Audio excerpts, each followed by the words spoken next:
Hey everyone, today we're going to continue on installing the motor and the accessories on this 2006 Subaru Impreza WRX STI. We'll start off with getting the new power steering lines put on, and we'll go from there.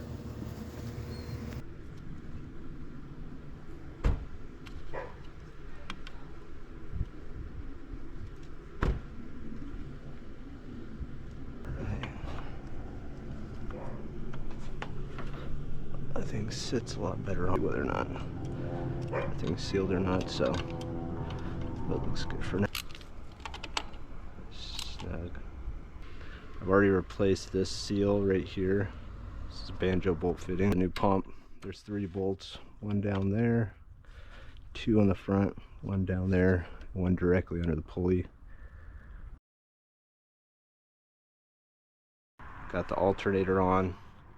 This thing slides onto this post. I already had this post still on there from taking the motor out, used as an anchor point. So you wedge this on between these 2 ends, and then you got to slide this bolt through. And then this bracket off the power steering pump, you drop this thing down into this groove, run this thing through there. This is, you'll tension the belt. With this thing, you want to leave this loose for the time being until you get the belt adjusted. Got the AC compressor on there.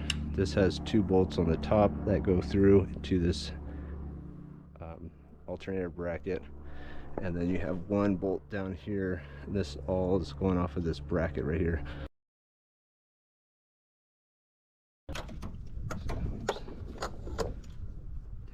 So this comes up underneath right next to there. There we go.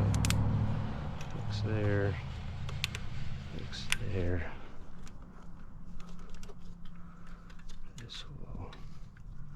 Now I'm not going to be running the AC for a while because I don't have the. I have the tensioner for it. I have the belt for it. I don't have the pulley, the idler pulley for it, and I'm just trying to get this thing running again. It's never had the AC the entire time I've had the car, so I'm not really worried about it. Trying to get this thing plugged back, tighten this back down.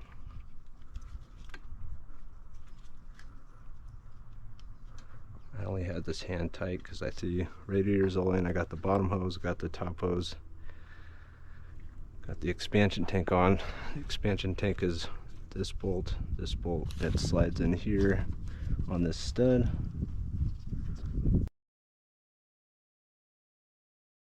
You hook up this lower line, goes down to that hard line connecting to this crossover pipe that's all underneath. So these lines are routed a little differently. Normally this would go down, hook to the turbo inlet for the coolant. Instead, it's going to the AOS. The AOS comes around, hooks to the coolant line for the turbo up there. I gotta plug. This is the.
This one I had to cut it with the razor blade, the full length, because it would not slide over this bar, but it was so old and hard.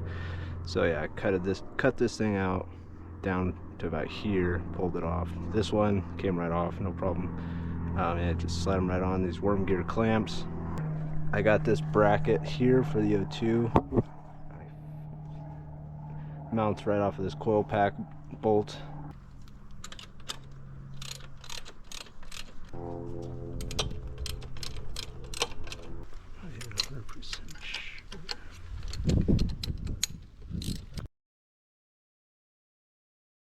Go ahead and adjust this thing, get the belt on there.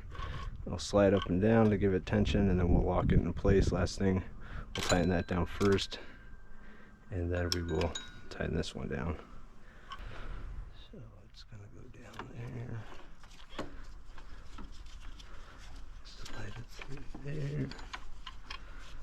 through there,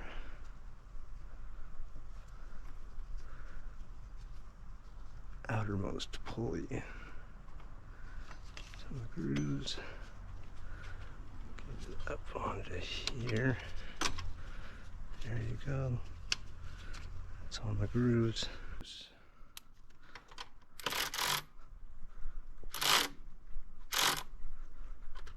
Feels good right there. The tension on this thing good. So then you're going to tighten this down. On there and started. Get it to where you need to tighten it, torque it down.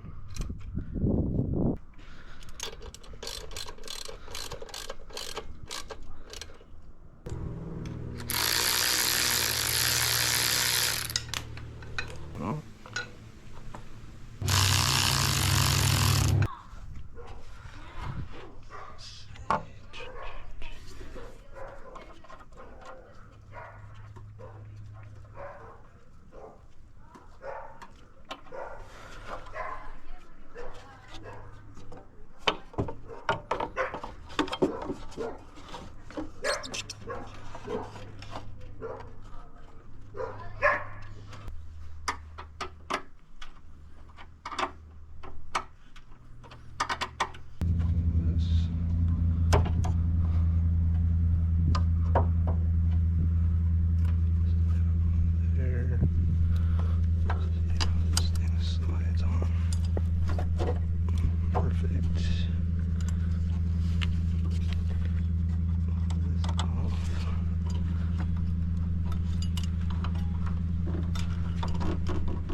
Okay,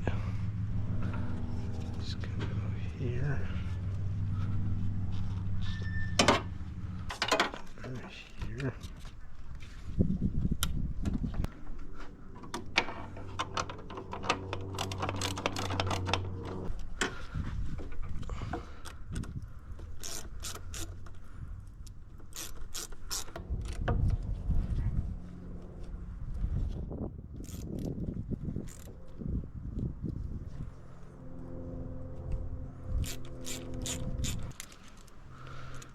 Snake this around.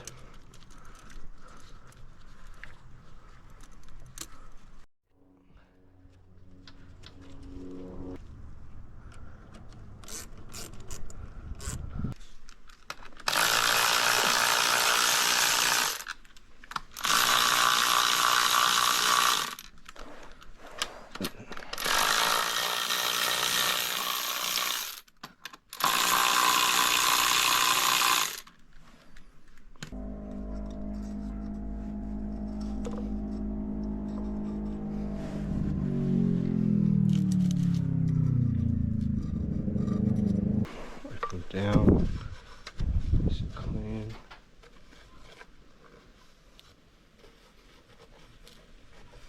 So just drop on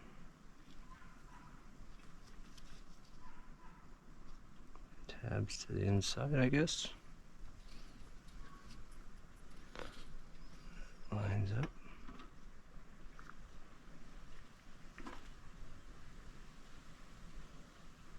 There you go. Set this down.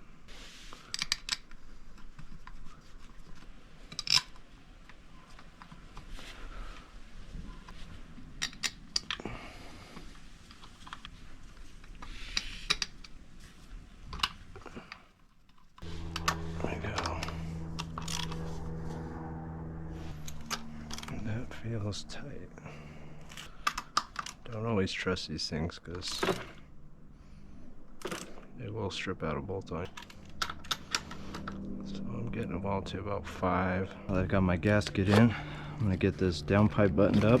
Get the intercooler. I got this new gasket just off Amazon. Grimspeed one didn't show up yet, so I got this the next day and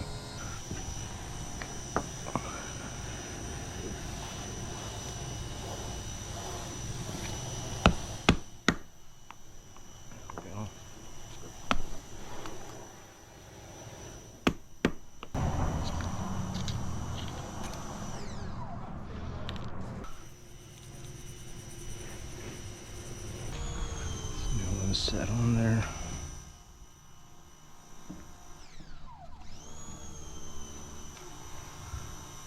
So I'm gonna go on this side.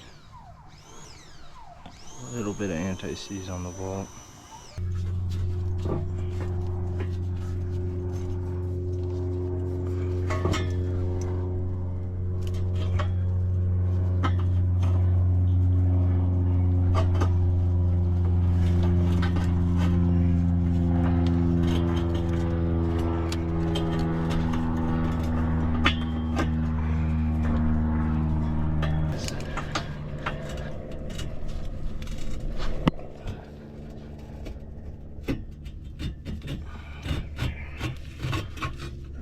Move the whole exhaust.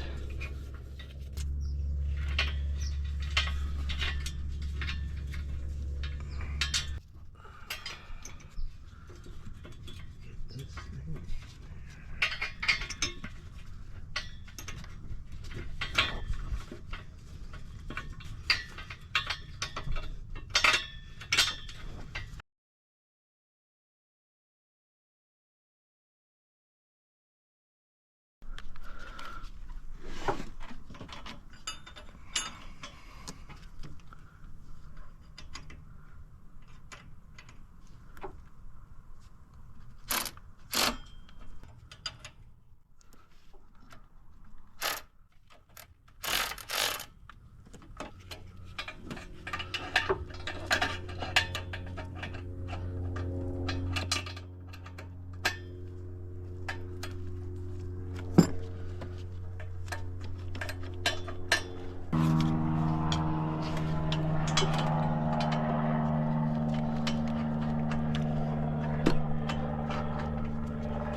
I did go ahead and put some anti-seize on all these too when I put the bolt hole in. It's on. A little shut off and you have no idea. And then you're sitting there torquing it and nothing's happening and you go past what you needed to.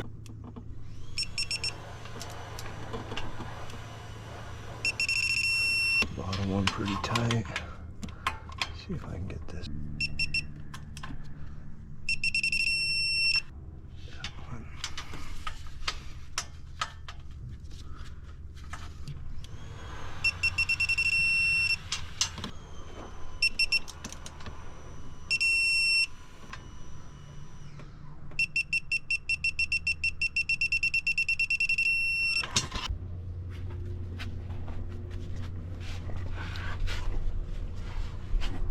Alright. The downpipe torqued to the turbo. Now let's get these torqued.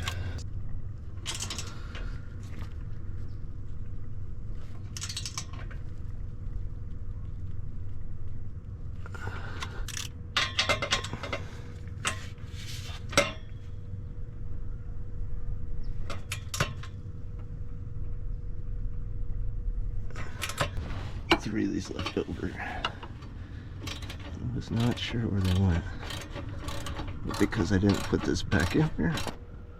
Alright, I'm going to try to get this intercooler on there. See if I can't slide these on. It's going to be a little bit of a pain with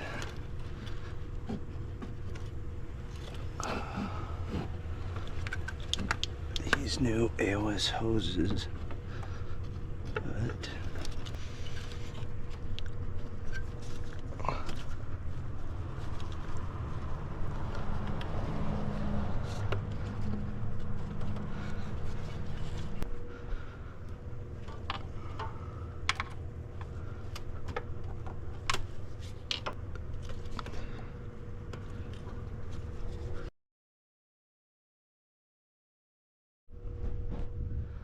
alright, I got the intercooler on. Was a pain. Camera overheated again, so I just kept working, let it cool down. But what I ended up doing is taking a pick, because I have that AOS line down there and it's really tight. This thing probably should have been clocked more to go underneath this, but too late now. Taking a pick, coming in, sliding it from the back side, and then you slide it underneath, turn it, you can see it down there. I came up underneath and just wedged it in between that's a drain line for the AOS and this intake coupler. Wedge it in and then slowly pry it on this with the screwdriver, and it got on. Getting this thing onto the turbo itself wasn't too bad, but I already got the bolts in, just started to hold it in place. So I'll tighten this clamp, these 2 clamps, get this plugged back in, get this PCV plugged back in. Next we'll clean this up, get the new gasket on there, and put the blow-off valve on.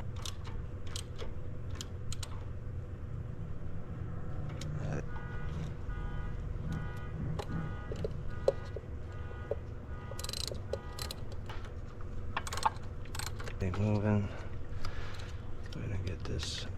I believe that is the throttle control, and we'll get this PCV valve plugged back into its home right here. Connector up. Slides right in like that. Next, let's get the blow-off in. It's got a vacuum line here for it, as well as, oh, now this is going to be a real bitch to get to. So first thing I'm going to do is turn that so I can get to it.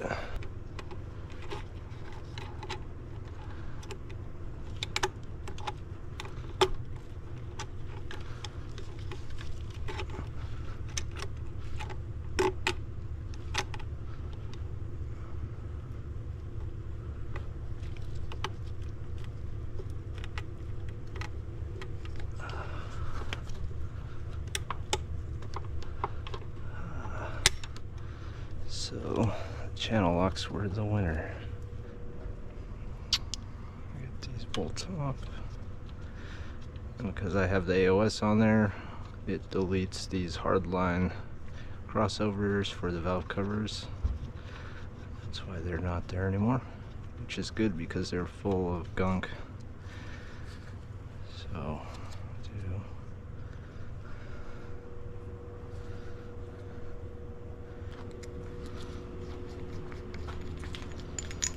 gasket. It's got this rubber O-ring on there. I don't believe it had a gasket. So I got this on the hose, got the clamp on. I just brought the clamp up just beyond this nipple for this thing. Got the hose slid on, got a pair of channel locks in there and slid it up. This hose pulls up and down. You can pull it out a little bit, give yourself some more room. Now I'm just working on getting these 2 bolts on.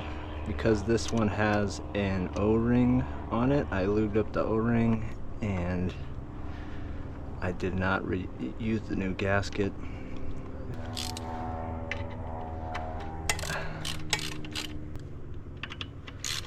Try to tighten these down evenly.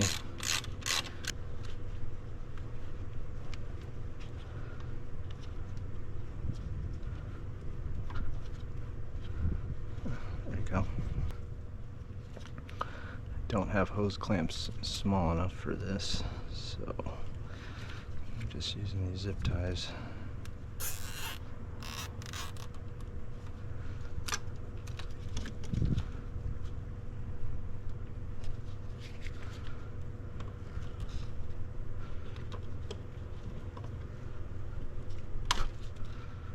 Tight, they might just be about there.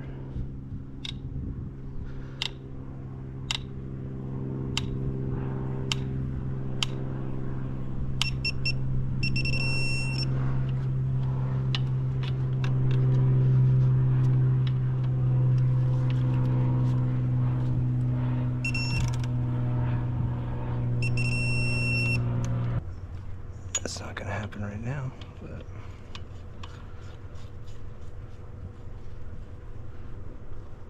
I don't have these connected yet because I'm going to flush these lines out when I get some. I'm gonna put some new fuel in there. So first I need to tighten these down. Nugget. Then these two intercooler bolts. I already plugged in these two connectors. I need to try to find the fuel pump relay so I can crank this thing first to get some oil getting through the motor. But I believe that is everything except for the battery.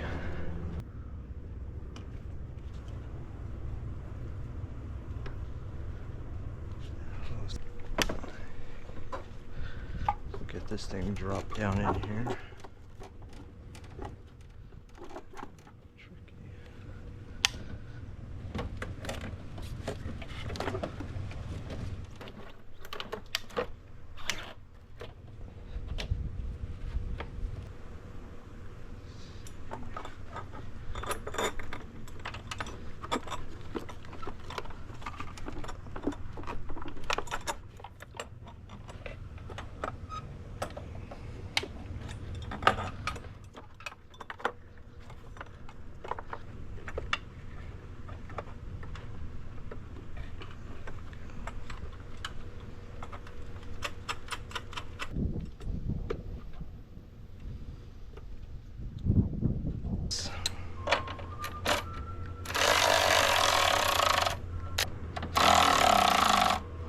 This had a bracket on it I didn't realize on the power steering pump, so I had to steal that off the old pump.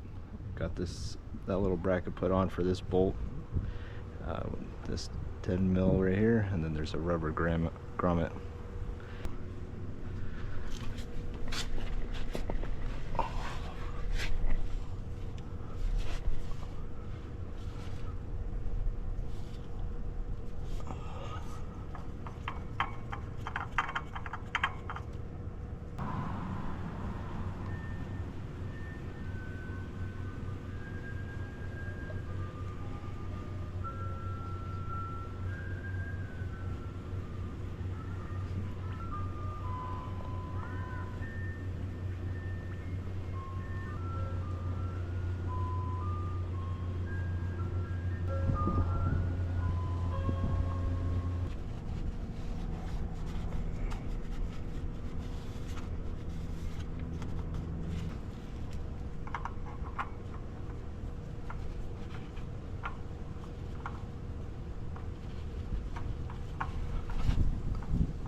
So I got the battery in. It's just these two J hooks. One goes down there, there's a little hole. One down here, a little hole. Tighten this thing down, get it nice and snug so the battery's not going to be moving around. Left these plastic protectors on. I haven't hooked that up yet. These lines are still disconnected. I'm going to flush these out before I try to start it.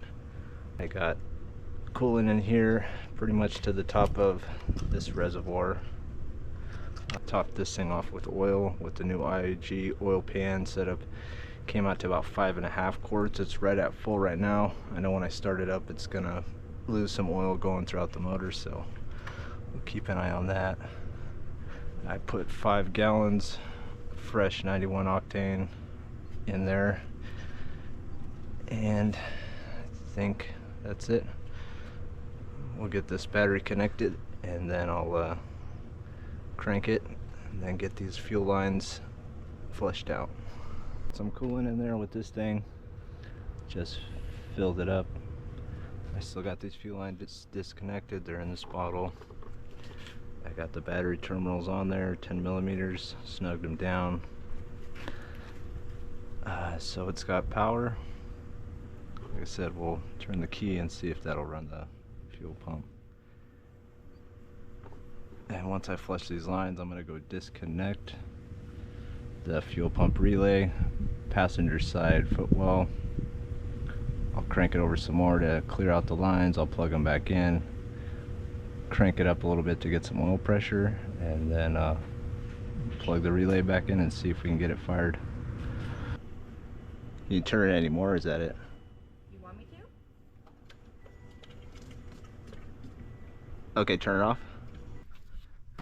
Well, that's nice. Spider web in here. Oh, yeah, lots of spider webs in here. So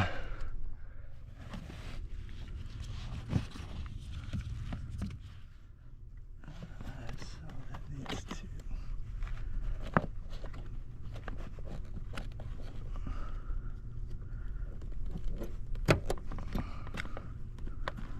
Okie dokie.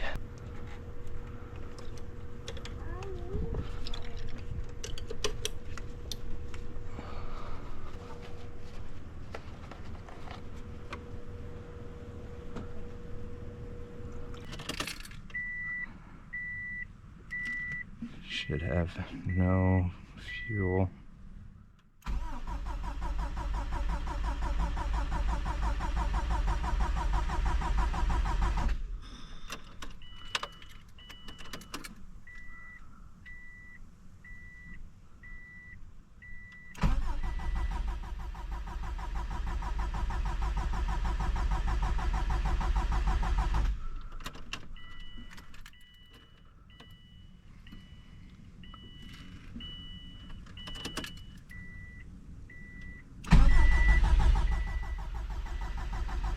There goes the oil light. I'm gonna plug this fuse back in and see if she'll start up.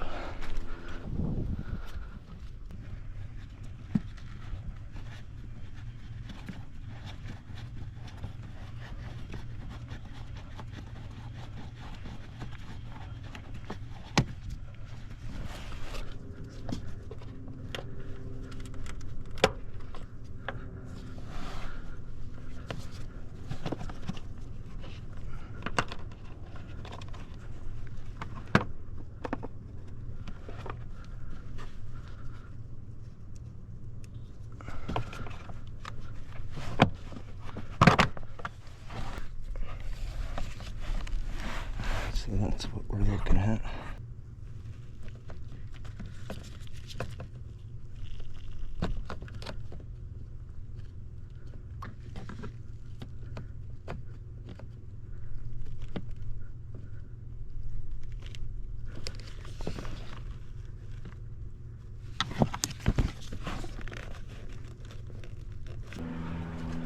This thing's already burping itself, which is good. Just keep topping it off.